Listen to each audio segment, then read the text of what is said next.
Welcome back to this Let's Play of The Last Remnant. Last time we did 2 sob story side quests, just to get them, because we want to do side quests for the sake of doing side quests, so we can do the side quest that allows us to do all the other side quests, so we can, I've said it all before, so, yeah, we're gonna have to actually do this side quest.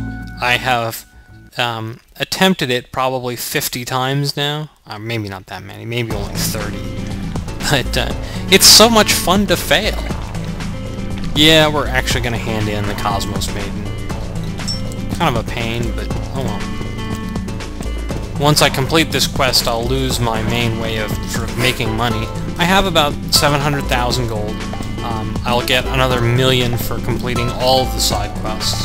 And I have about, I don't know, 1,500,000 worth of planned expenses in the future.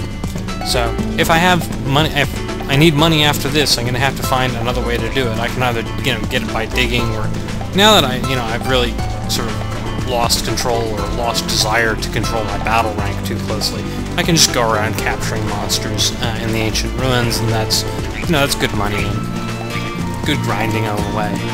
And that'll pay my bills as long as I don't decide to try and use shards heavily, because shards are ridiculously expensive. When single attacks cost 4,000 gold, yeah, that's a bit much. I love that she says, "Do you come here often?" Yeah, just every so often. The way this is set up, you actually get better rewards for this quest for not fighting anything on the way out, but they aren't as good as the reward of, well, having another captured Baizé to sell. I'm not going to do it. I've killed Baizé enough. I'm going to exercise some restraint. But the additional rewards you get for not fighting anything are really, really trivial. I think it's like 1,000 more gold or something. And I think just random components. So unless, like me, you're completely sick of fighting Baizé, you might as well just fight him on the way out.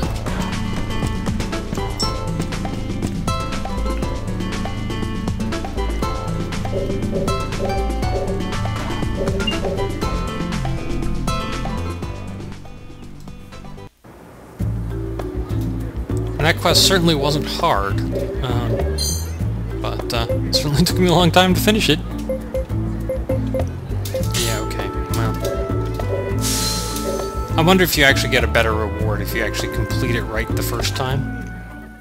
But it's actually the first in a two quest series, so I'm completing that one, and then I'm going to go off here to Underwalt to pick up the next of the sort of few remaining side quests. There's still quite a bit to do.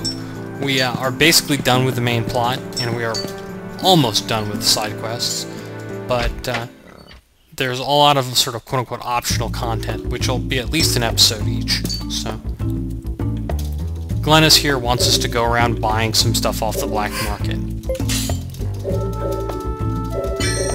And she wants the Spear of Origin, and in order to buy it, you actually have to buy a lot of other garbage first. First stop is the guild.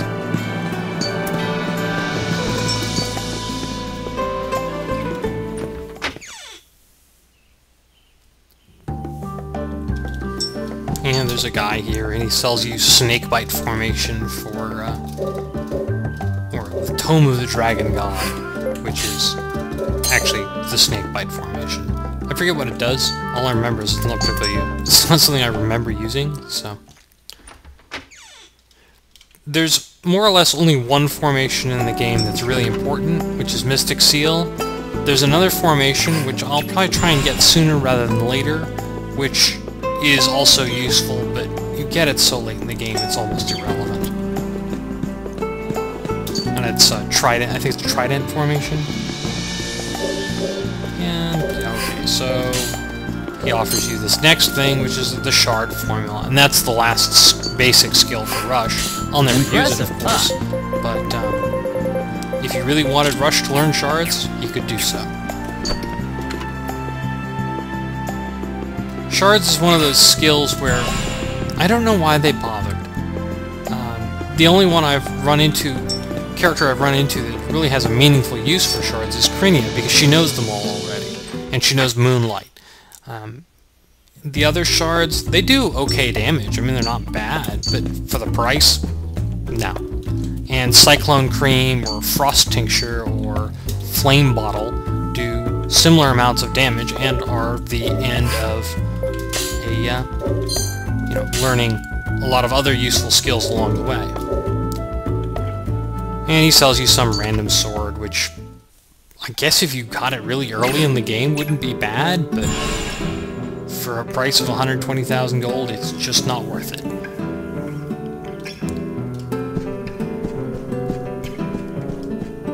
And the last one we can buy is from one of the Emperor's groupies.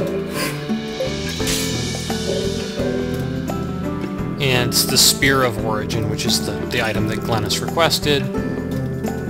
And it's not really a spear. It's just a trophy. If you look in my weapons here, there is no Spear of Origin that showed up. I suppose I could sell off a bunch of those weapons. But that's the quest, History's Boundary, also known as stick a vacuum in your wallet and turn it on.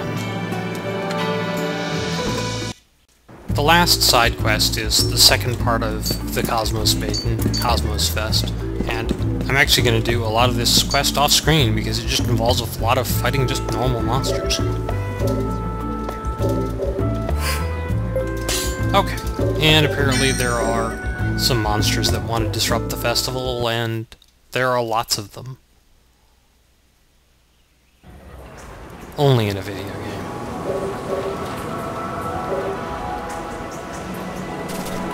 So, right. See all these crabs? That's what they're talking about.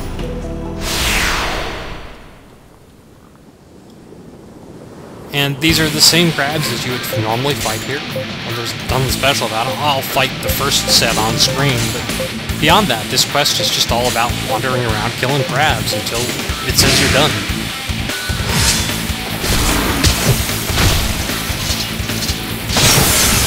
As you can see, they are not a challenge. We will find something that's a challenge pretty soon. Pretty soon.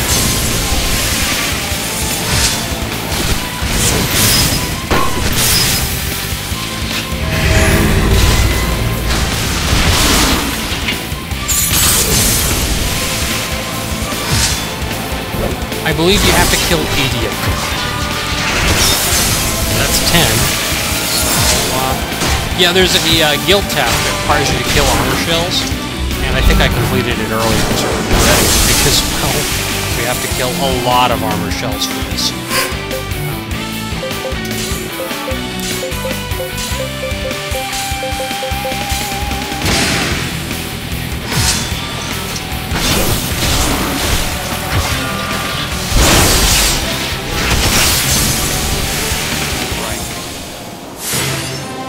Sweet! Did everyone see what just happened? And we get lots of random crab-related garbage. Those armor shell foam sacks are actually kind of important for a weapon upgrade. If you're going to go through a New Game Plus, be sure to grab these and make sure you have a good stock of them. But I don't care. I'm not going to do New Game Plus off of this. I'm certainly not going to do it in this Let's Play. At any rate, we're just going to wander around Fornstrand killing crabs, and I'll meet you when I'm done. Well, I think we caught them all, so... I don't know. I've never actually played one of the Pokemon games. I don't know if I'm missing out on something, but once I kill all those, then, well, this guy shows up. He's the boss. Sort of. It is sort of an unusual fight. Most of the time when you fight those big eyes, they are all individuals. This time, they actually show up as a pair. I don't know if that's really all that different from fighting two of them individually, but...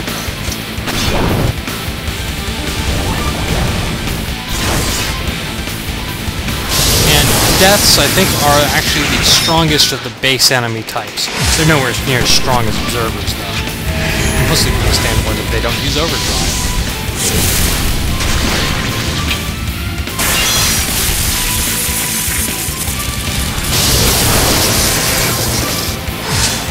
And we'll see if they last. Yeah, I think they're going to last. We're not really pulling out any big guns here. Maybe. Maybe not. Nope. Little by little, Yes! I'm becoming stronger. I actually don't know what Irina learned there. I think she may have learned the second psionics art. And there's a nice big light show.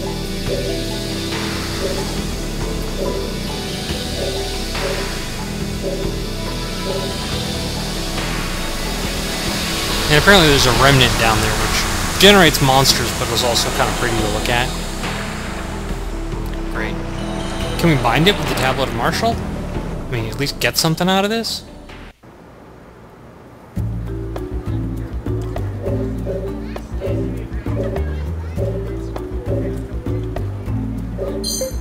And you get some random junk. And our beauty pageant contestant wanted to work for world peace, but now she's working on fish research or something? I don't know. You know? Yeah, as long as she's trying, right? Anyway, I think that's the last of the side quests. I'll check my list, and we'll see you next time when we hand in the side quest of all the side quests. See you then!